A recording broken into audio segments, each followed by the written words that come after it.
वासुदेवाय नमः। श्री कृष्णाय नमः। श्री कृष्णं वंदे जगद्गुरुम्। ओम श्री परमात्मने नमः।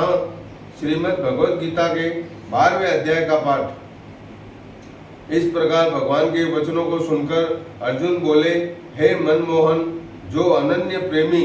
भक्तजन इस पूर्वोक्त प्रकार से निरंतर आपके भजन ध्यान में लगे हुए आप सगुण रूप परमेश्वर को अति श्रेष्ठ भाव से उपासते हैं और जो अविनाशी सच्चिदानंदन निराकार को ही उपासते हैं, उन दोनों प्रकार के भक्तों में अति उत्तम योगवेता कौन है? इस प्रकार अर्जुन के पूछने पर श्री कृष्ण भगवान बोले, हे अर्जुन, मेरे में मन को एकाग्र करके निरंतर मेरे भजन ध्यान में लगे हुए जो भक्तजन अतिशय श्रेष्ठ श्रद्धा से युक्त हुए मुझ सगुण रूप परमेश्वर को भजते हैं, वे मेरे को योगियों में भी अति उत्तम योगी मान्य है, अर्थात उनको मैं अति श्रेष्ठ मानता हूँ। और जो पुरुष इंद्रियों के समुदाय को अच्छी प्रकार वश में करके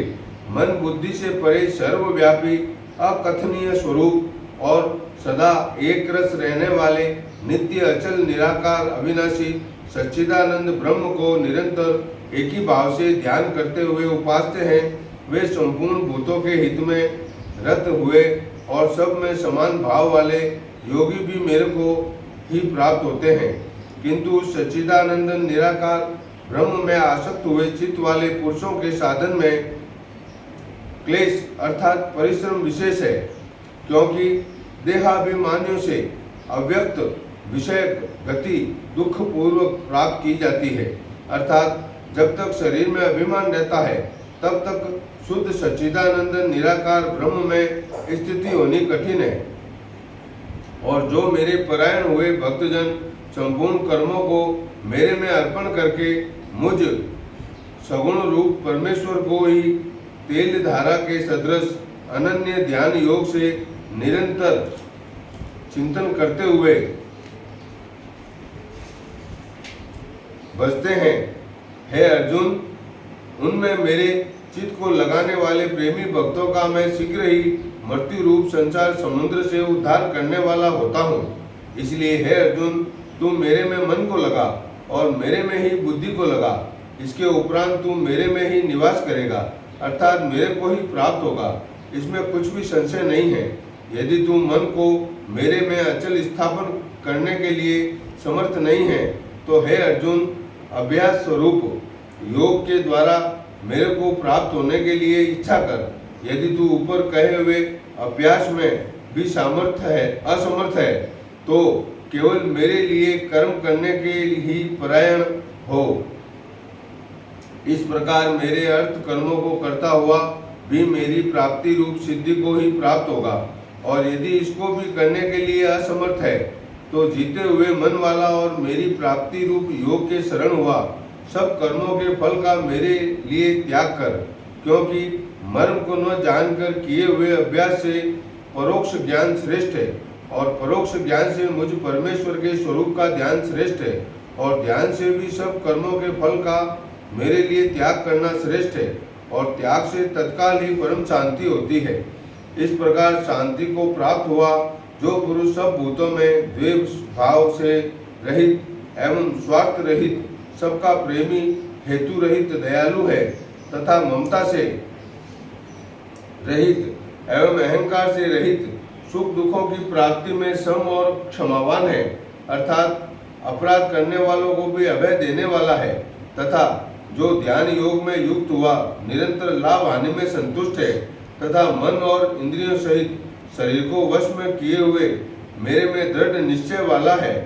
वह मेरे में अर्पण किए हुए मन बुद्धि वाला मेरा भक्त मेरे को प्रिय है, जिससे कोई भी जीव उद्वेग को प्राप्त नहीं होता है और जो स्वयं भी किसी जीव से उद्वेग को प्राप्त नहीं होता है, तथा जो हर्ष, अमर्ष, भय और उद्वेग आदिकों से रहित है, वह भक्त मेरे को प्रिय है। जो पुरुष आकांक्षा से रहित तथा बाहर भीतर से शुद्ध और चतुर है, अर्थात जिस काम के लिए आया था उसको पूरा कर चुका है एवं पक्षपात से रहित है और दुखों से छूटा हुआ है, वह सर्व आरंभों का त्यागी अर्थात मन, वाणी और शरीर द्वारा प्रारब्ध से होने वाले संपूर्ण स्वाभाविक कर्मों में कर्तापन के अभिमान का त्यागी मेरा भक्त मेरे को प्रिय है, जो न कभी हर्षित होता है, न द्वेष करता है, न सोच करता है, न कामना करता है, तथा जो शुभ और अशुभ संपूर्ण कर्मों के फल का त्यागी है, वह भक्ति युक्त पुरुष मेरे को प्रिय है। जो पुरुष शत्रु मित्र में और मान अपमान में सम है, तथा सर्दी गर्मी और सुख दुखादिकों द्वंद्वों में सम है, और सब संसार में आसक्ति से रहित है, तथा जो निंदा स्तुति को समान समझने वाला और मननशील है, अर्थात ईश्वर के स्वरूप का निरंतर मनन करने वाला है,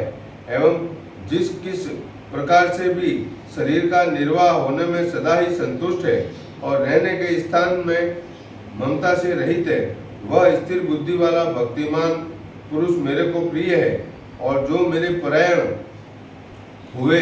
अर्थात मेरे को परम आश्रय और परम गति एवं सबका आत्मरूप और सबसे परे परम पूज्य समझकर विशुद्ध प्रेम से मेरी प्राप्ति के लिए तत्पर हुए श्रद्धा युक्त पुरुष इस ऊपर कहे हुए धर्म में अमृत को निष्काम भाव से सेवन करते हैं, वे भक्त मेरे को अतिशय प्रिय है। इति श्रीमद् भगवत गीता रूपी उपनिषद एवं ब्रह्म विद्या तथा योग शास्त्र विषयक श्री कृष्ण और अर्जुन के संवाद में भक्ति योग नामक 12वां अध्याय पूर्ण हुआ। श्री कृष्ण गोविंद हरे मुरारी, हे नाथ नारायण वासु